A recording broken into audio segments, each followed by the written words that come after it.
The Hron. It's a river. It's a river in Slovakia. It's wet. It flows towards the Danube. Fish poop in it. So you're probably asking me, what's so special about this river? I've got a river at home. Well, has your river been visited by a Roman emperor? Actually, now that I think of it, if you live in Europe, your river probably has been visited by a Roman emperor. Never mind, just watch the video anyway.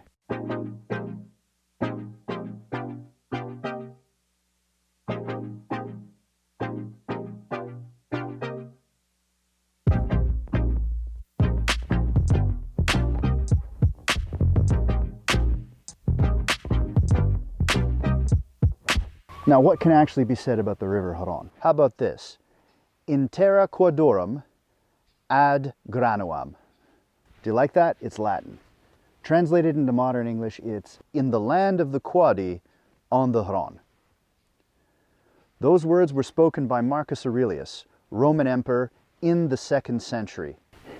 And it's here, somewhere along the Hron, that the Roman emperor Marcus Aurelius did battle with the Quadi. In the 2nd century, the Romans had a beef with the Quadi. Now, we're not exactly sure what that beef was. It could have been a number of things.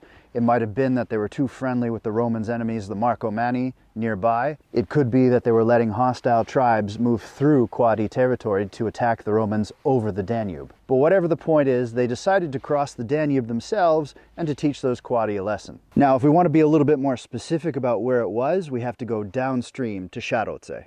And it's here, in the village of Šarovce, next to this very busy street, where you can find the bust of Marcus Aurelius. Now, when Marcus Aurelius said that he was on the banks of the Hron, that's a pretty big river to cover. Now, we don't know specifically what part of the Hron he was on. We know that it was somewhere north of the Danube, which is that way, and somewhere just south of where Slovakia starts to become mountains, which is that way. There's not a mountain of evidence that specifically suggests that Marcus Aurelius was here, but when the Slovak ambassador to Italy wanted to impress upon links between the two countries, a little bit of archaeological evidence was enough to decide that they should put a bust of him right here.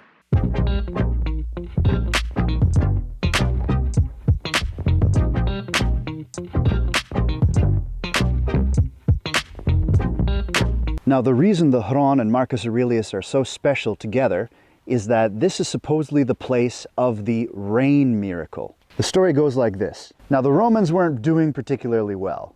They were cut off from all the water sources by the Quadi. They had been wounded in battle, they were suffering, the sun was hot, they were dehydrated, they had no water, they were thinking of surrendering. Now, as the Quadi attacked them, suddenly out of nowhere, a rainstorm comes. The Romans take off their helmets, fill them up with the deluge, drink from it, stop their dehydration, and then kick the Quadi's butt. Marcus Aurelius hadn't decisively beaten the Quadi yet, but he would go on to later, near the town of Trenčín. Now, there are several different accounts about who is responsible for this rain miracle.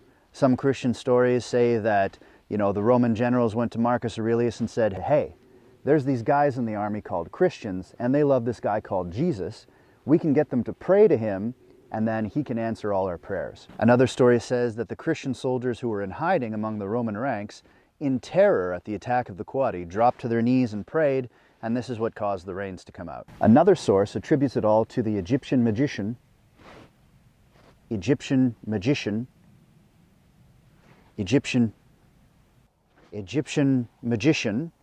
the Egyptian magic man Harnufus, who prayed to the god Mercury to please send some rain, which he did. Now, you might be asking, the facts of this, does it hold any water? To which I say, that's what the Romans used their helmets for.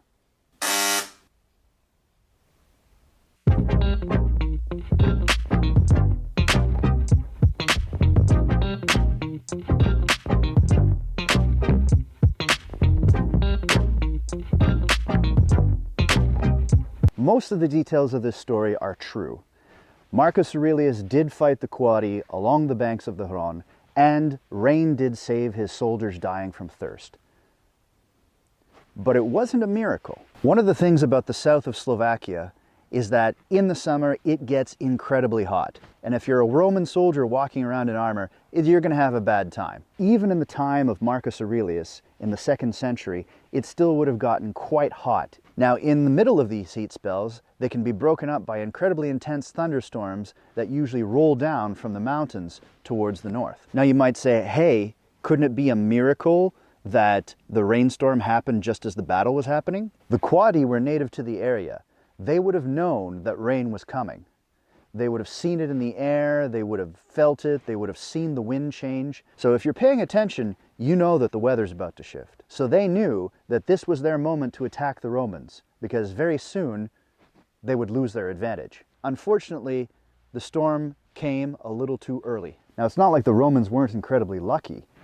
The rainstorm suddenly saved them from dehydration and being killed by the Quadi, but the odds of it happening are just as likely as choosing a number between 1 and 6 on the roll of a die. Now, I'm not here to promulgate the Christian side of it or promulgate the pagan side of it like some kind of promulgator. The religious aspects are beyond the scope of this video.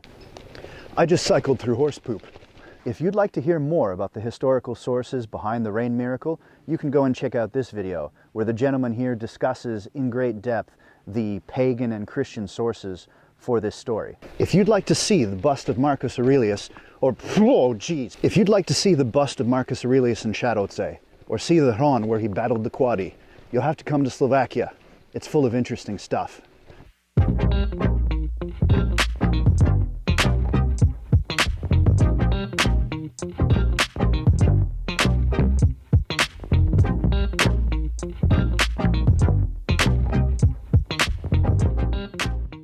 Then you'll have to come to Slovakia first. It's full of cool stuff.